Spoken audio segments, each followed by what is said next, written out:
deve ser feito. Ninguém faz um projeto para um governo assim. Um projeto para um governo precisa de várias vertentes, vários componentes técnicos, evidentemente, precisa de uma sustentação técnica de todas as disciplinas, a engenharia, a sociologia, todas as disciplinas, a medicina, a gestão, a administração, mas também precisa do componente político, que vai dar o tom da importância de cada um dos projetos que forem elencados, o tom político que vai dar, não só apenas pelos políticos profissionais, mas principalmente pela liderança da sua população, do povo.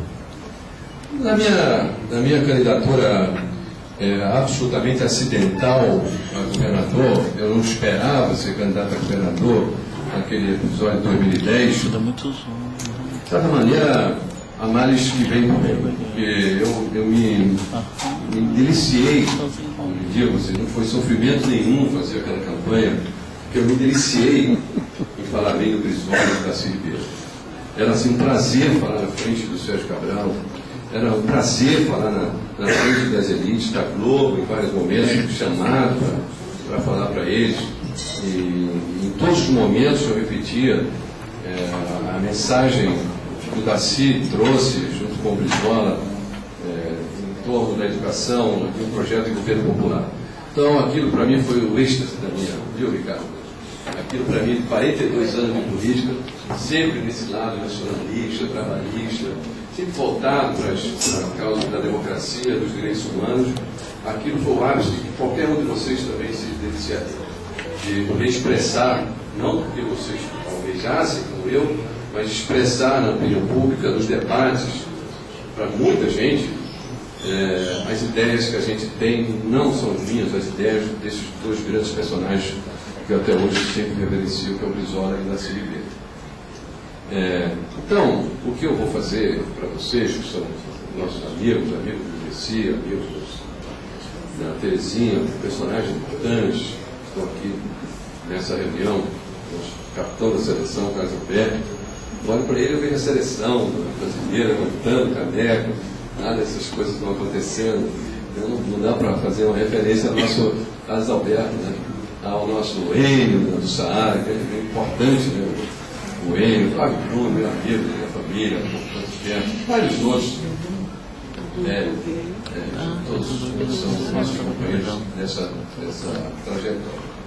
Então, eu vou apresentar aqui algumas questões que vão suscitar mais dúvidas do que respostas.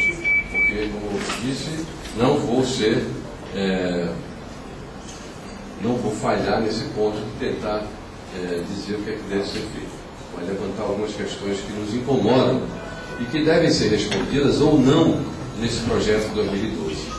A opção de eu ser candidato ou não pelo PR, que é o partido que eu estou, ao lado do Garotinho, ao lado da Rosinha, ao lado de tantos outros companheiros que estão aqui dentro, a opção de ser candidato a prefeito existe.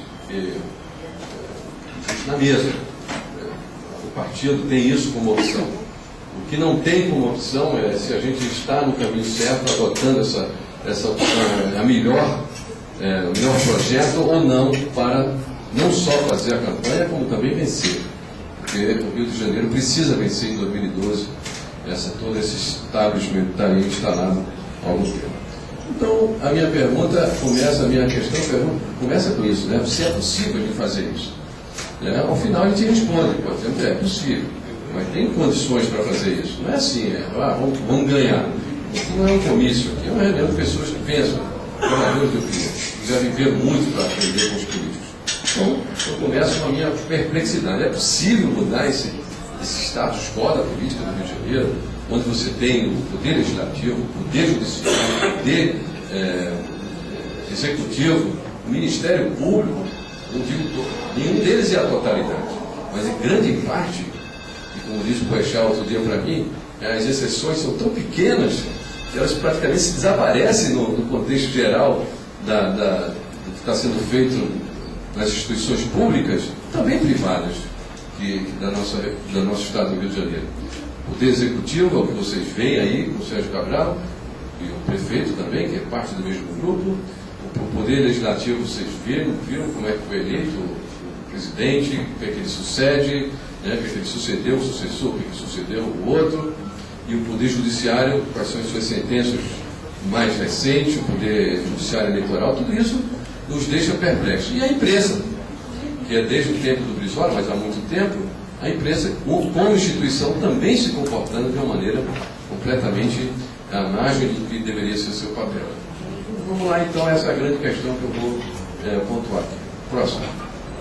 Esses projetos, esse projeto que eu chamaria de republicano, democrático e popular, 3 palavras muito mais representativas do que outras que estão por aí, como socialismo, e outros comunistas, todas essas que a gente idealiza como sociedade melhor, mas que já estão nas mãos dos próprios burgueses capitalistas, porque não há nada mais capitalista do que o PCdoB hoje, por exemplo. Desculpa, a instituição dos comunistas está praticamente deformada em relação ao deveria ser o seu programa. Assim como também os democratas e assim por diante não são mais democráticos, passaram a não ser autoritários. Esse projeto tem que ter nas suas premissas algumas questões muito importantes. Primeiro, a educação. E nesse ponto, todos nós nos filiamos à corrente do Darcílio Brizola, né? Desde a época que ele era governador do Rio Grande do Sul, prefeito, a educação. Não como aquela panaceia, mas a educação no sentido pleno da palavra, educação não apenas para aprender matemática, português, geografia, ciências, coisas essenciais que o brasileiro, infelizmente, não aprendeu, tanto é que os testes internacionais não refletem as nossas performances nessas disciplinas fundamentais, mas a educação para a cidadania. Ou seja, não há como um povo se libertar sem que ele tenha a visão crítica da sociedade, a visão da informação. A informação está aí nas televisões, na internet, mas se ele não tiver uma visão crítica, se ele não aprender a fazer uma visão crítica dessas informações, ele vai ficar submetido ao mesmo sistema que o domina hoje. Então, é educação para a cidadania. Nesse ponto, o modelo de educação integral, pleno, com aulas de manhã, horário integral com educação cultural, social, esportiva e a participação dos pais, da família, tudo isso compõe um quadro que é, inarredavelmente, a proposta mais urgente que nós podemos ter para um projeto da Prefeitura. Não há como tornar isso uma realidade.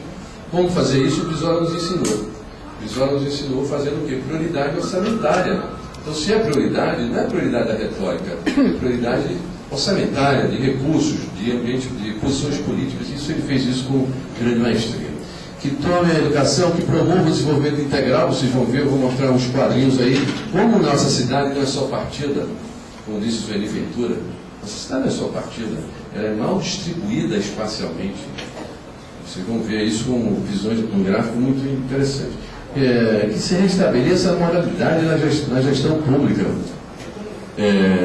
Puxa vida, isso aqui todo mundo sabe que a corrupção existe dentro dos governos, mas o que está acontecendo no nosso sistema aqui no Rio de Janeiro é o que um cientista social, político muito importante, chamado Renato Lessa, já classificou de cleptocracia. Existem todas as cracias que vocês podem conhecer, democracia, poliarquia, tudo. Mas existe uma chamada cleptocracia. É um sistema montado institucionalmente com os instrumentos governamentais para roubar. Traduzindo, para roubar, para fazer patrimônio privado. Vocês podem notar, mais cedo ou mais tarde, o que está acontecendo com o Cabral hoje na imprensa, porque, na minha opinião, o Globo já viu que vem mais adiante, ele já viu que as 2 placas tectônicas do tsunami já se chocaram, o epicentro já começou, e vem por aí coisas mais violentas contra o Cabral, porque ele e o grupo dele, que se encastelou no Poder Executivo, já dominava o Legislativo, encastelou no Executivo e no Judiciário, eles fizeram a rede para fazer patrimônio privado. E isso é, de uma forma, talvez, nem Chagas Freitas conseguiu fazer isso. Eu acho que isso não existiu na nossa história. Que faça coisas simples, como, por exemplo, funcionar o Sistema Único de Saúde. É possível. O Rio tem mais de 200 unidades de saúde, centro policlínico, centro de saúde, hospitais de emergência, agora clínica da família.